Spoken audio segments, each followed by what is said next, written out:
Сәлеметсіздер ме? Сіздермен Заңғарағай. Бүгінгі видеомызда алгебра 7 сынып 2-90 ТЖБ 1 нұсқа видеосы. Видеоға лайк басып, комментарий қалдырыңыздар. Достарыңызға осы видеоны жіберуді ұмытпаңыздар. Олар да ТЖБ-ға жақсылап дайындалсын. Сұрақтарым неке осындай, барлығы 7 сұрақ. Сызықтық функцияға байланысты, статистика элементтеріне байланысты сұрақтар болмақ. Сондықтан бастайық.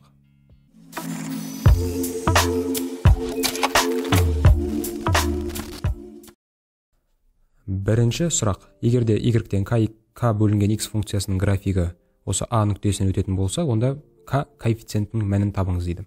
Яғни бізге берілген функция y-тен k бөлінген x болып табылады. Осы функцияның графигі мына бір a тең 1-де -4 нүктесінен өтеді дейді. Яғни k-ның мәнін тауып, k-ның мәнін сұрап жатыр. K. Яғни бұл жерде мынау тұрған k-ның мәнін сұрап жатыр ғой. Ал бұл k-ны табу үшін y керек және де x керек. Бұл y пен x-ті мына нүктеден өткеннен кейін x-ті 1 деп аламыз, y-ті біз -4 деп аламыз.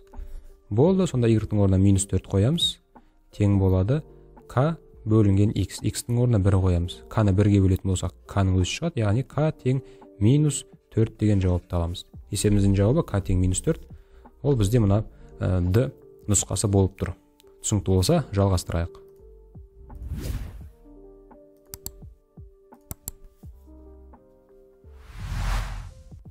Келесі екінші сұрақ. Y тең -7-ден 4x -12 функциясының абсцисса өсімен қиылысу нүктесінің координатасын табыңыз дейді.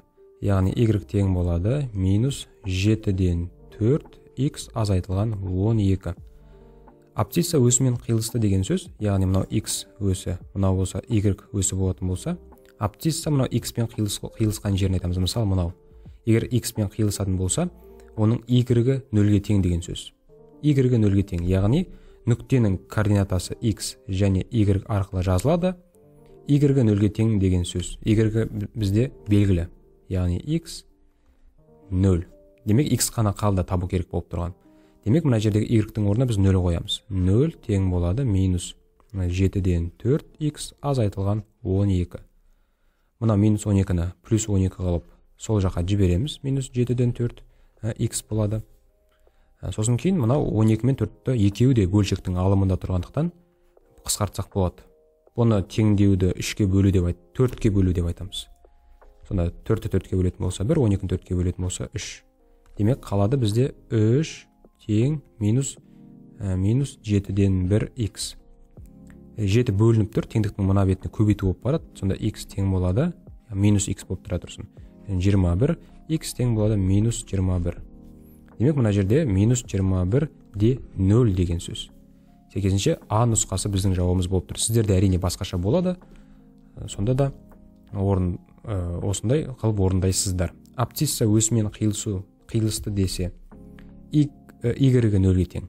Егерде ордината өсімен қиылысты десе, x-і 0-ге тең деп аласыздар. Түсінікті болса, комментарийға жазайық, жалғастырамыз.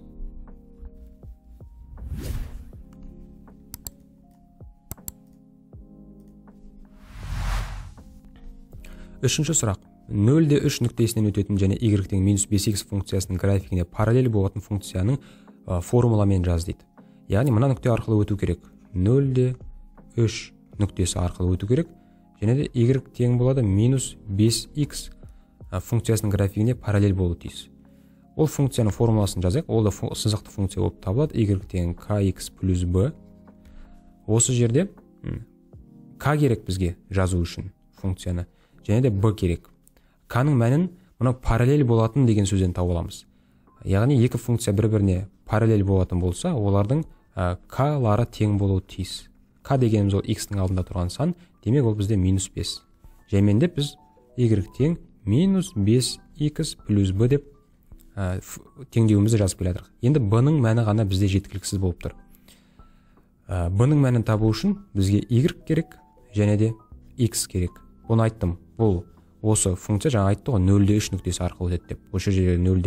Осы жердегі 0 дегеніміз ол x-тің мәні, 3 дегеніміз ол y-тің мәні, орнына қоямыз. Яғни 3 тең -5 x-тің орнына 0 қоямыз, қосылған b. -5-ке 0-ді көбейтсе 0 болып кетеді тағына 3 тең b, яғни b-ның мәні 3-ке тең деген сөз. Жазамыз теңдеуіміз қайдан? Y тең -5x қосылған 3. Мінекей біздің есебіміздің жауабы осы. Формуламен жаздық. Осы теңдеудің графигі мына нүкте арқылы өтеді, және де мына минус 5х деген берілген функцияға параллель орналасады, яғни қиылыспайды деген сөз. Міне балалар, осындай тапсырма түсінікті болды деген ойдамын. Сұрақтарыңыз болса тайм-код қалдыру арқылы сұраңыздар. Міндетті түрде жауап беремін. Келесі сұраққа өтейік.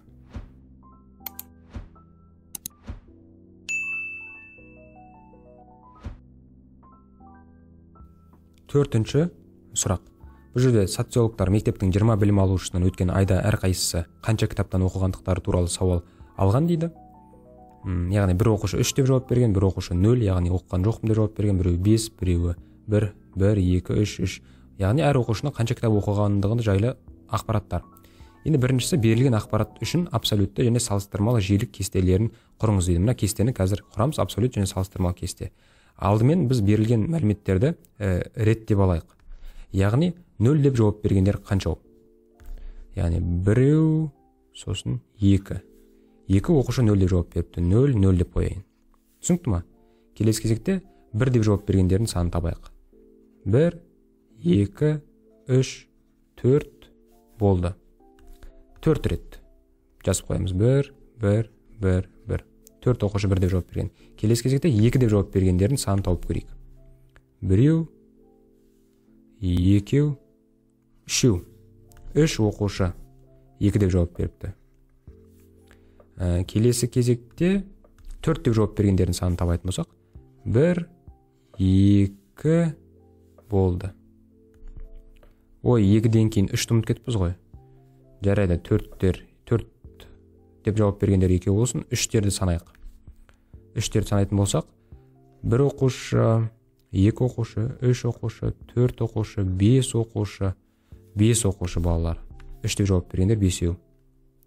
Яғни 1, 2, 3, 4, 5 деп қойын. 4-тер жаңа 2, 5 деп жауап бергендердің санын табайық. Ой, көп тұрғандарыңыздай 1, 2, 3. 3 оқушы 5 деп жауап берген. 1, 2, 3. Соңында 6 деп жауап берген көп тұрғандарыңыздай 1 ғана екен. Міне келіңіздер. Осылай есептейміз. Енді 20 білім алушы дегенде санап көрейік, дұрыс жасадық па?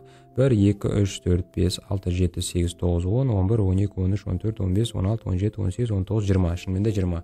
Енді жазып қойық. 0, 6. 6-ауын дұрыс жазыппыз, яғни 0 деп жауап бергендер бар, 1 деп жауап бергендер бар, 2 деп жауап бергендер бар, 3 кітап оқыдым деп жауап бергендер бар, 4 кітап оқыдым деп жауап бергендер бар, 5 кітап оқыдым деп жауап бергендер бар, сосын кейін соңында 6 кітап оқыдым деп жауап бергендер бар. 0 дегендер 2, 1 дегендер 4, 2 дегендер 3, 3 дегендер 5, 4 деп жауап бергендер 2 оқушы, 5 деп жауап бергендер 3 оқушы, 6 деп жауап бергендер 1 оқушы. 2, 4, 3 бәрін қосатын болсақ, тағы да жаңа 20 шығу керек. 3-ке 1, 4, 8, 13, 16, 6, 9, 14, 15, 20. Дұрыс, 20 шығып тұр. Салыстырмалы жиілік дегеніміз сол 20 оқушыдан 2, 20 оқушыдан 4, 20 оқушыдан 3, 20 оқушыдан 5 деп жазылатын. Бөлшек арқылы жазылатын екен. Бөліміне жалпы саны оқушылардың, алымына абсолюттік жиілік жазылады, болды. Яғни берілген ақпараттар үшін абсолютті және салыстырмалы жиілік кестелерін құрыңыз деген бірінші тапсырманы орындадық. Енді екінші тапсырма, ең көп таралған оқылған кітап санын көрсетіңіз дейді. Яғни абсолюттік жиілігі ең көп 5 деген сан, яғни 3 кітап оқыған балалар ең көбі. Яғни 3 деп қоямыз. 3 кітап оқыған балалар ең көп. 6 кітап оқыған ең азы. Бірақ бала 6 кітап оқыған. Түсіндірсіздер ме? 3 кітап емес, дұрыс 3 кітап екен, мына жақта 4-ті көріп қалыппын. Болды осылай балалар. Енді келесі нұсқасының сұрағы салыстырмалы жиілік кестесін қайшылықсыздыққа тексеріңіз деген сөз. Ол деген мынау салыстырмалы жиіліктің бәрін қосқан кезде 1 шығу керек. Соны дәлелдеп жазып қоя саласыздар. 20-дан 2, 20-дан 4, 20-дан 3, 20-дан 5, 20-дан 2, 20-дан 3, және де 20-дан 1. Сонда 20-дан 20 деген саным түсінікшілер сіздерге. 20-дан 6, 9, 14, 16, 19, 20. 20-ны 20-ға бөлетін болсақ 1. Яғни 1 шығатын болса салыстырмалы жиіліктерді қосқан кезде онда қайшылықсыздыққа тексердік деген сөз. Есебіміз дұрыс деген сөз. Міне балалар, осындай оңай ғана тапсырма, кішкене ұзақ болып көрінуі мүмкін, бірақ түсінікті деп ойлаймын. Келесіне өтейік.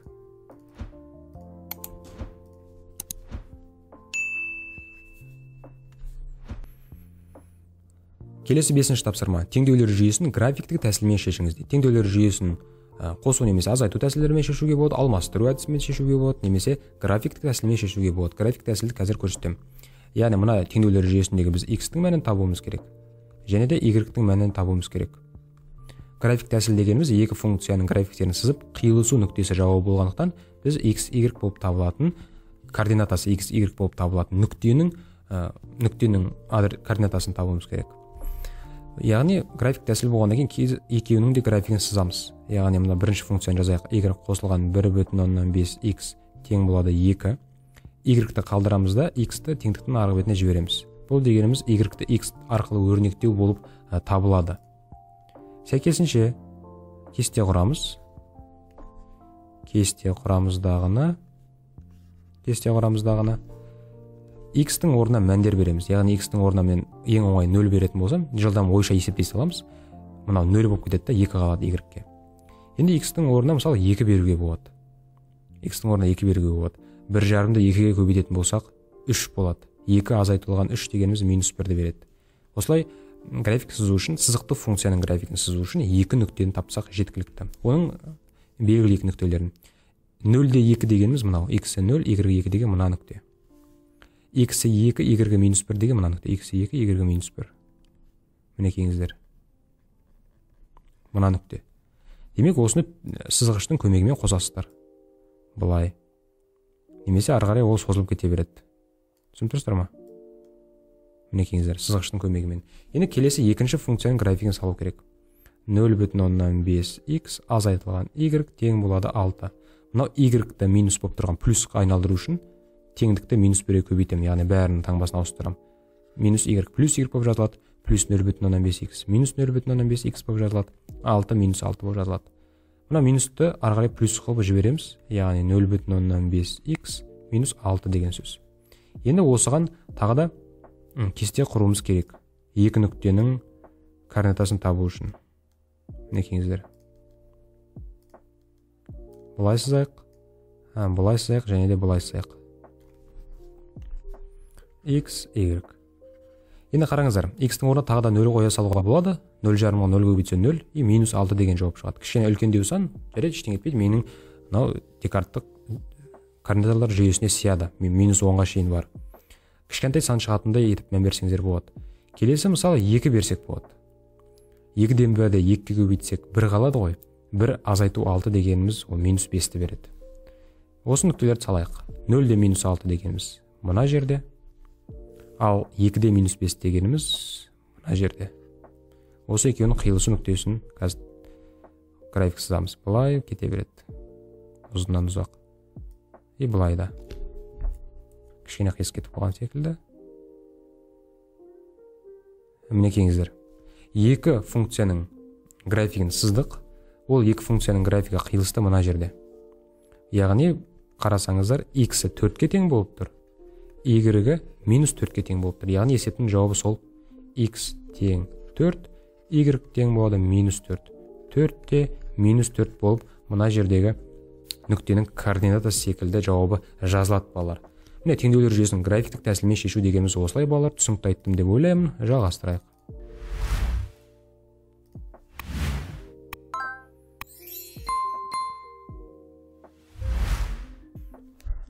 Келесі 6-шы сұрақ. Математикадан жазбаша емтиханның нәтижелері максималды балл 10 балл болатындай абсолюттік жиілік полигоны түрінде берілген ақпаратты талдап анықтаңыз дейді.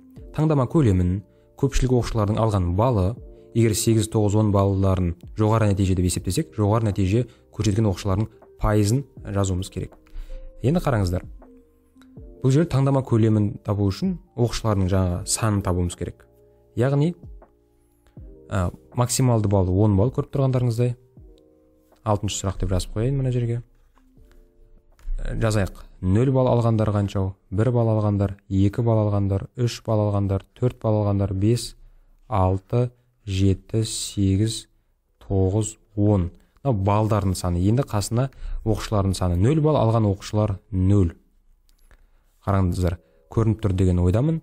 1 балл алған оқушылар да 0.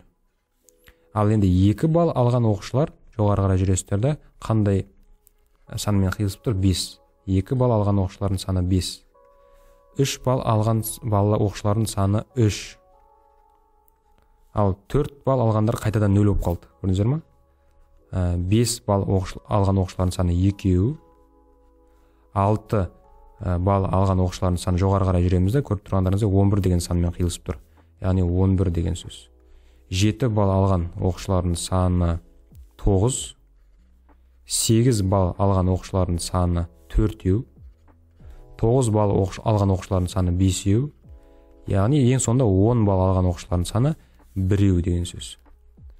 Енді осы оқушылардың санын бір-біріне қосуымыз керек мына сандардың бәрін. Сонда жалпы көлемі шығатын болады. Так, шатасып кетпей қосу керек. 5 қосылған 1 6. 6-ға 4 қосатын болсақ 10. Жоғарыда 11 мен 9 20 болады. Яқта 10 бар, сонымен 30. 32. 32-ке 3 тоса 35, сонымен 5 тоса 40. Жалпы 40. Бірінші сұрағымыздың жауабы 40 деп аламыз. Енді В сұрағы. Көпшілік оқушылардың алған балы. Яғни ең жоғары нүктеге барамыз графигіміздің. Ол бізде 6 балл алған оқушылар 11. Көпшілік оқушылардың алған балы 6 деп жазамыз. 6 балл. 6 балл алғандар ең көбі деген сөз. Келесі С сұрағының жауабы. 8, 9, 10 балл алған оқушылар жоғары деп есептесек, сол қанша процент деп тұр. Яғни оқушылар жалпы 40 оқушы. Оны біз 100% деп аламыз, 40 оқушыны. Енді 8, 9, 10 балл алғандардың саны керек маған. Сонда ол бізде 5, 4, 10 ғой сонда. Жоғары балл алғандар 10. 40 оқушы 100%, 10 оқушы неше пайыз деп мынандай пропорция құрып табамыз. Көбелек әдісі немесе диагональ әдісімен бұлай 10-ға 100-ді көбейтеміз да бөлеміз 40-қа. Пропорция 6-шы сыныпта өтілетін білесіздер деген ойдамын. Сонда мына 0 мен мына 0 қысқарады. 10 мен 4-ті 2-ке бөлеміз. 4-ті 2-ке бөлсе мына жерде 5. Мына 10-ды тағы да мына 2-ке бөлеміз. Қалады 5. 5-ке 5-ті көбейтетін болсақ 25. Демек, С сұрағының жауабы 25%. Жоғары балл алған оқушылардың саны 25, жоғары балл алған оқушылардың пайызы көрсеткіші 25 деп осылай айтасыздар. Түсінікті болды деген ойдамын. WhatsApp арқылы достарыңызға осы видеоны жіберуді ұмытпаңыздар, олар да бір жобаға жақсылап дайындалсын. Келесі сұраққа өтейік.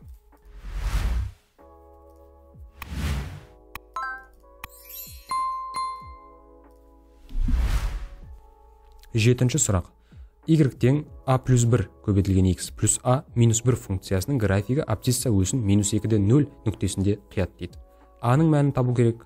Y тең kx плюс b түрінде жазылған функцияны жазуымыз керек, және сызықты функцияның графигін салмай, графигі қай ширектен өтпейтінін анықтаймыз. Так, бірінші пункттен баса жауап беру. A-ның мәнін табыңыз дейді. Жалпы функция графигі абсцисса өсін мына нүктеде қият дейді.